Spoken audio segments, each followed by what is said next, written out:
স্বয়ং ভগবান বিষ্ণুও অবাক হয়ে গিয়েছিলেন যখন এক ভক্ত তার মুখে একটি ভারী লোহার রড ছুঁড়ে মেরেছিল আর চিৎকার করে বলেছিল, আমার সেবায় বাধা দেওয়ার এটাই শাস্তি। হ্যাঁ, ঠিকই শুনেছেন, এক ভক্ত ভগবানকেই শাস্তি দিয়েছিল, আর সেই আঘাতের চিহ্ন আজও হাজার হাজার বছর পর ভগবানের মূর্তিতেই রয়ে গেছে।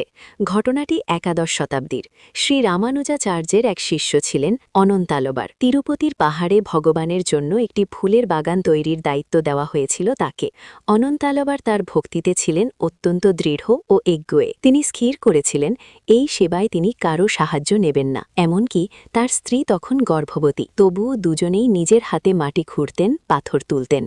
তার বিশ্বাস ছিল যদি অন্য কেউ সাহায্য করে তাহলে তার ভক্তি কমে যাবে। একদিন প্রচণ্ড রোদে ঘামে ভিজে কাজ করার সময় একটি ছোট্ট ছেলে সেখানে এসে হাজির হল।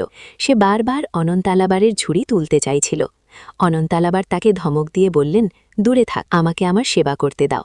কিন্তু ছেলেটি শুনল না। বারবার সে মাঝখানে আসতে লাগল, কখনো পথ আটকাচ্ছে, কখনো মাটি ফেলে দিচ্ছে। অনন্তালাবারের মনে হল এই ছেলেটা তার তপস্যা ভাঙতেই এসেছে। রোদ ছিল প্রচণ্ড, শরীর ছিল ক্লান্তিতে ভেঙে পড়ার মতো, আর রাগ পৌঁছে গিয়েছিল চরমে। যখন ছেলেটি আবার ঝুড়িতে হাত দিল তখন অনন্তালাবার আর নিজেকে সামলাতে পারলেন না।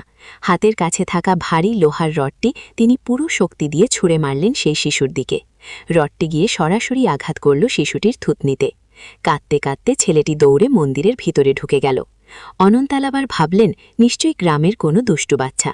সন্ধ্যায় তিনি পূজার জন্য মন্দিরে এলেন। যেই না পুরোহিতরা গর্ভগৃহের দরজা খুললেন, সেখানে উপস্থিত প্রত্যেকের মুখ থেকে আর্তচিৎকার বেরিয়ে এলো। অনন্তালাবারের পায়ের তলা থেকে যেন মাটি সরে গেল। সামনে ছিলেন ভগবান শ্রী ভেঙ্কটেশ্বরের মূর্তি, কিন্তু তার থুতনি থেকে টপ টপ করে রক্ত ঝরছিল।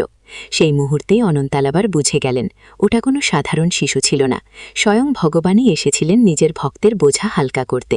অনন্তালাবার কাঁদতে কাঁদতে ভগবানের চরণে লুটিয়ে পড়লেন, প্রভু, আমার দ্বারা ভয়ঙ্কর পাপ হয়ে গেছে, আমাকে শাস্তি দিন। তখন মূর্তির ভিতর থেকে এক কণ্ঠস্বর ভেসে এলো, অনন্ত, কেঁদো না, এই আঘাত আমার কাছে ফুলের থেকেও কোমল, কারণ তুমি এটা তোমার অধিকার বোধ থেকে করেছ। কিন্তু মনে রেখো, এই ক্ষত চিরকাল থাকবে, যাতে কলিযুগের মানুষ জানতে পারে একজন সত্যিকারের ভক্তের অধিকার ভগবানের উপর কতখানি। যদি আপনার বিশ্বাস না হয়, তিরুপতি বালাজি মন্দিরের প্রধান দ্বার মহাদ্বারের ডান পাশে সেই লোহার রডটি আজও ঝুলছে, গিয়ে দেখতে পারেন। আর আজও ভগবানের থুতনির সেই ক্ষত ঢাকতে বিশেষ চন্দনের প্রলেপ দেওয়া হয়। ভগবান আঘাত পেয়েছিলেন, তবুও ভক্তের হাত ছাড়েননি। আপনিও যদি এই ভক্তি ও প্রেমে বিশ্বাস করেন তাহলে কমেন্টে লিখুন, জয় শ্রীহরি, জয় শ্রী ভেঙ্কটেশ্বর।